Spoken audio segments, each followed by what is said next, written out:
ሰላም ጤና ይስጥልን ውድና የተከበራችሁ የቲክቶክ ቤተሰቦቼ እንዲሁም ደግሞ የእስልምና እምነት ተከታዮች በሙሉ እንኳን ለታላቁ የረመዳን በዓል ለኢድ አል በዓል በሰላም በጤና አደረሳችሁ። ያው ኢድ ሙባረክ ብያለሁ። በዓሉ የሰላም የፍቅር የጤና እንዲሆንላችሁ እኔ ውድ እህታችሁ ከወዲሁ ምኞቴን እገልጽላችኋለሁ ማለት ነው። በዚህ አጋጣሚ ያው ቅመሞችዬ ያው የእምነቱ ተከታይ ሆናችሁ በዓሉ እንዴት ነው ብሎ ለመጠየቅ ያው እኔም አንድ ስደት ላይ ስላለው በስደት ያው ይከብዳል አውቃለሁ፣ እረዳለሁ። ግን ደግሞ አይዟችሁ ጠንከር ማለት ነው። እዛ ቤተሰብ ተደስቶ ሲያሳልፍ ራሱ ለእናንተ ትልቅ ደስታ ነውና አብሽር እንግዲህ አንድ ቀን ሁሉም ነገር ይሳካና እናንተም ደግሞ የኔ ተከበረ ታላቅ የረመዳን ወርን ከቤተሰቦቻችሁ ልጅ ያላችሁ ከልጆቻችሁ ጋር እንደምታሳልፉ ምኞቴ ነው። ደግሞ ይሆናልም ይሳካል። ጠንክሮ አይዟችሁ። ለአይምሯችሁ ብቻ እናንተ ጀግናና ጠንካራ እንደሆናችሁ ንገሩት። አንድ ቀን ደግሞ ያልፋል። የማልፍ ጊዜ የለም። የእውነቴን ነው። እናንተ ብቻ አትለፉ፣ ሁሉም ነገር ያልፋል እና ይዟችሁ ልላችሁ ፈልጋለሁ። በነገራችን ላይ በዚህ አጋጣሚ ግን ማለት ነው የዘንድሮ ረመዳን ማለት ነው እግዚአብሔርን እኔ ጋር ብቻ ነው ወይ አሰሪዎቻችን ጋር ስም አይጠሩ ጋር ድርቅ ወደ ኪሳቸው እንዳይገቡ ድርቅ የገባው እንደው ገርሞኛል። እኔ ጋር ብቻ ነው ወይ? በእርግጥ እኔ አልዋሽም። እውነት ለመናገር ሴትዮዬ በጣም የሚያማምር ቀሚሶች ገዝታልኛለች። እግዚአብሔርን ነው የምላችሁ። ግን ደግሞ እንደው አለ አይደለ ዘንድሮ እንዴት ነው እኔ አሁን የዛኛው አመት ያለፈው አመት እግዚአብሔርን አንድ ጓደኛ ነበረች የሀገሬ ልጅ ኢትዮጵያዊ ማለት ነው እና ከእሷ ጋር አንድ ላይ ነበርን። ይሄኛውን አመት ሳይሆን ያለፈውን አመት ማለት ነው ረመዳንን በጣም ደስ በሚል ሁኔታ ነበረ ያሳለፍነው። በዛውም ለእኔም ለእሷ ልብስ ተገዝቶልናል። ሁሉም የየድርሻቸውን ይበቃቸዋል፣ ይሄ ለእነሱ ይገባል ያሉትን ያውም ደግሞ እንዳሁኑ የፍቅር ደብዳቤ የሚሰጥ አይነት ሳይመስል ይኸውን ፖስታ እኛ የምናውቀው በድሮ የፍቅር ደብዳቤ ተጽፎበት በድሮ ጊዜ ማለት ነው የሚላክበት ነው አይደለም። አሁን በፊትኛ እንደዚህ ብር ምናምን ሲሰጠን ለሴቷ የሴት ምስል ያለበት ለወንዶቹም ህፃናቶቹ ሳይቀር በእንደዚህ አይነት ነበር። ሁሉም ይበቃቸዋል ያሉትን አይምሯቸው የፈቀደውን ደስ ያላቸውን የሚሰጡንና እኔም እሷም በዛኛው ረመዳን እግዚአብሔርን ከልብስ ጀምሮ ስጦታ እንግድነት የመጡት ሁሉ ሳይቀሩ ደስ ያላቸውን የመሰላቸውን ሲሰጡን ነበር እግዚአብሔርን። እና ጓደኛዬ በዚህ አጋጣሚ እንኳን አደረሰሽ የኔ ቆንጆ ማለት ነው። ኢድ ሙባረክ ብያለሁ የኔ ውድ። አብሽር እንዳይከፋሽ የኔ ምርጥ ማለት ነው። በጣም የዋህ ናት፣ አዛኝ እግዚአብሔርን ከምላችሁ በላይ እና እንኳን አደረሰሽ ብያለሁ የኔ ቆንጆ ማለት ነው። እና በዚህ አጋጣሚ ግርም ብሎኛል። እኔም ዘንድሮ ሰውየውን የሰጠኝ እሱም ደግሞ ማስታወቂያ እሱም ሰርቶ እኔም ማስታወቂያ ሰርቼ ነው። ውስጡ አሁን ስንት ያለ ይመስላችኋል? ገምቱ እግዚአብሔርን። 50 ብር ማለት ነው። 50 ብር ነው። ልክ የፍቅር ደብዳቤ የሚሰጥ እኮ ነው የሚመስለው። እና እችን 50 ብር ለመስጠት ለእሷም ማስታወቂያ ተሰርቶላታል። እኔም ማስታወቂያ ሰርቻለሁ። እንዴ ምትክ ምን ማለትሽ ነው? ማስታወቂያ ለእሷ እሱስ አንቺስ እንዴት ልትሉ ትችላላችሁ። አውቃለሁ።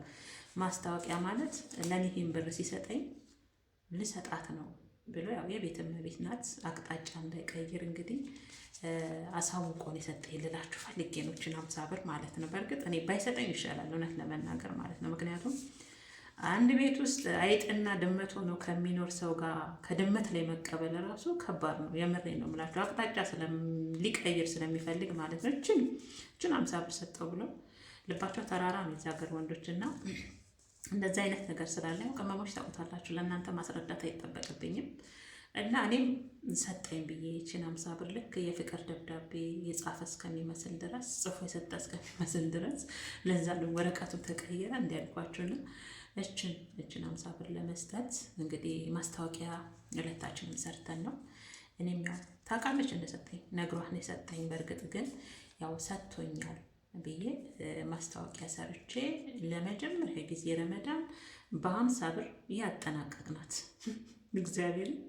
በ50 ብር ለመጀመሪያ ጊዜ ረመዳን ይሁን ተመስገን እግዚአብሔርን ማለት እግዚአብሔር በላባችን ወተን ደክመን የነሱን ስንት ነገር አጽድተን የምናገኘውን ደግሞ እግዚአብሔር ይባርክልን አይደል? ትልቁ ነገር ያ ነው። እግዚአብሔር ሲባርከው ነው በራሳችሁ መንገድ ያመጣችሁት ሲሆን ነው። እነሱም ያው ወደው ፈቅዶ ስለሰጡን ኃጢአት ነው እያልኩ አይደለም። የእነሱም ገንዘብ እነሱ ፈልገው ወደው ይገባቸዋል፣ የረመዳን ስጦታ ነው ተብሎ ከተሰጠን የእነሱ ኃጢአት ነው እያልኩ አይደለም። በነገራችን ግን የራሳችንን ይባርክልን። ይሄ በእርግጥ ሚዲያ ላይ ተወጥቶ ሰጡኝ አልሰጡኝም ብለን የምናወራውም አጀንዳ ሆኖ የምናወራው ነገር አይደለም። የእነሱ ስጦታ ማለት ነው። ግን ያው እንደዚሁ ገርሞኝ ነው በብዛት ቲክቶክ ላይ ማቸዋለሁ እና እንደውም 10 ብርም ተሰጠን ብለው ቲክቶክ ላይ ታቸው በሳቅ ነው የሚሞተው። እና እንግዲህ እኛም የሆነ ሰዓት እኔና ጓደኛዬም አጋጥሞናል።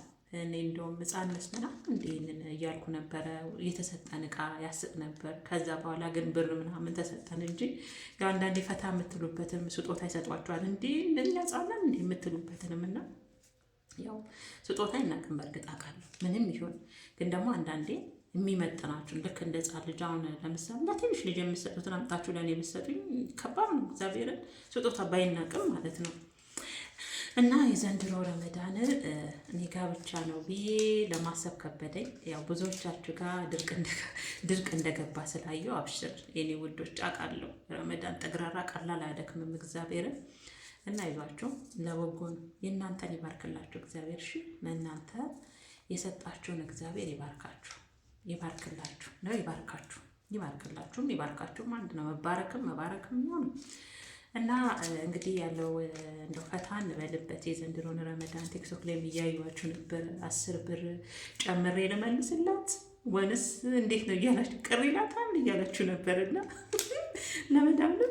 በነገራችን ላይ የኔ መዳም አሪፍ ናት። እውነት ከስጦታዋ በላይ እኔ መልካም ልቧ፣ ለእኔ ያላት እምነት እግዚአብሔርን ለእኔ ያላት እምነት ከስጦታ በላይ ማለት ነው። ለእኔ ያላት ቦታ ያ ለእኔ ትልቅ ስጦታ ነው። በነገራችን ላይ እግዚአብሔርን ነው የምላችሁ። በዚህ አጋጣሚ መዳም የኔ ቆንጆ ይላቢ የእውነት በጣም ነው የምወዳት። አንዳንድ ያው በመሀል አለመግባባት ይፈጠራል። ባንግባባም ግን እንኳን ሊነሱ እግርና የራሴ እግሬ ይጋጫል ሲሄዳለን እንኳን አሰሪና ሰራተኛ ቀርቶ ያለ ነው። ግን የእውነት የዘንድሮ ረመዳን ፌር አይደለም፣ የምር ልክ አይደለም። ምክንያቱም 29 ቀን 30ኛ ቀን መሰለኝ የተፈታው ነው። 29 ቀን ነው ወገባችን እንዲህ እስከሚል በተለይ ትናንትና የተኛነው እንቅልፍ እኔ እግዚአብሔርን ትናንትና የተኛሁት እንቅልፍ የወደኩበትን አላውቅም። በዛ ላይ ደግሞ ጠዋት እስከ 6 ሰዓት ትነሳላችሁ አይደል? የረመዳን ኢድ ዕለት እስከ 6 ሰዓት መስጊድ ይሄዳሉ። እዛ ሄደው ባላቸውን አሳልፈው መጥተው እንደገና ደግሞ ጁማ ነው። እስከዛ ሰዓት ቆይታችሁ ከዛ በኋላ ያለው ድካም ጽዳት አለ፣ ስንት ነገር አለና እኔ የወደኩበትን አላውቅም ነበር ትናንትና በቀን ማለት ነው። እና የአንድ ወሩ ድካምን ነው በቃ ያወጣ ነው። እና ለማንኛውም ይሁን አይከፋም፣ ይሁን ተመስገን ነው። ቅመሞችዬ አይዟችሁ፣ አብሽር፣ እግዚአብሔር እንዳይከፋችሁ። በስጦታው ብቻ ሳይሆን በስጦታው እኮ የሚከፋ የለም። ፈልገውና ወደው የሚያደርጉት ነገር ስለሆነ ለምን የሚያስብልና ጥያቄ የሚያስነሳ ነገር አይደለም። የእነሱ ስጦታ መጣም ቀረ ማለት ነው። እዚህም ተነስቶ አልሰጡኝም ሰጡን የሚባል ነገር አይደለም። ያው ፈታ ስለምንልበት ቲክቶክ ላይ እንደው እንሳቅበት ብለን ነው እንጂ ትንሽ የሚከፋው ስደት ላይ በዓል ሲመጣ ከቤተሰብ ጋር ለማሳለፍ ያ ነገር ልጆች አለ ከልጆቻቸው ጋር አብረው አለመሆናቸው ቤተሰብ ያላቸው በቃ ሁላችንም እንደየእምነታችን በዓል ሲመጣ ጠብቆ የሚከፋን ቀን አለ አይደለም? በዓል ቀን እና ያ ነው እንጂ የእነሱ ስጦታ መጣ ትርጉም የለውም አይደል? ቢመጣ የሆነ ነገር ያደርጋል፣ ማውሸት አያስፈልግም። ቢቀርም ደግሞ የሚጎዳ ነገር አይደለም። እና ባይሆን ደሞዛችንን ብቻ ደሞዝ ብቻ በጊዜ አስበሽ የለም ደሞዝ ጠይቆ መቀበል ራሱ እንዴት እንደሚሰለች ያንን ብቻ አስተካክሎ በየጊዜው ቢሰጡ ያ ከበቂ በላይ ነው ለኛ። ምክንያቱም ለፍተንበት ደክመንበት አይደል ታምነንበት ያመጣ ነው ስለሆነ ማለት ነው። እና ለእኔ ትልቁ ስጦታ የመዳሜ እምነቷ ለእኔ ትልቅ ስጦታ ነው። እግዚአብሔር ነው የምላችሁ። ሰው አይመናችሁ፣ በጣም ከባድ ነው እምነት መቀበል ማለት ነው። እና ከዛ ያ ያመናችሁን ሰው አምኖ እምነቱን እናንተ ላይ የጣለውን ሰው ደግሞ እምነቱን በደንብ ተንከባክባችሁ ይዛችሁ ነው። ይህን ስላችሁ ብዙ ረጅም ታሪክ አለ በስማም እና ለዛ ነው። እሺ እና እንግዲህ ምርጦችዬ በድጋሚ እንግዲህ ኢድ ሙባረክ ብያለሁ። እንኳን አደረሳችሁ ለተከበረው የረመዳን በዓል። እንግዲህ እስከ ነገ መሰለኝ ያው እኛ ጋር ይፈነዳል። እስካሁን ምን እንደሚያፈነዱ አላውቅም። ርችት ይሁን ምን እንዲሆን አላውቅምና ሰላም ያደርጋችሁ እንግዲህ እና በርቱልን፣ አይዟችሁ ቅመሞችዬ እንዳይከፋችሁ። የምን አባቱ መከፋት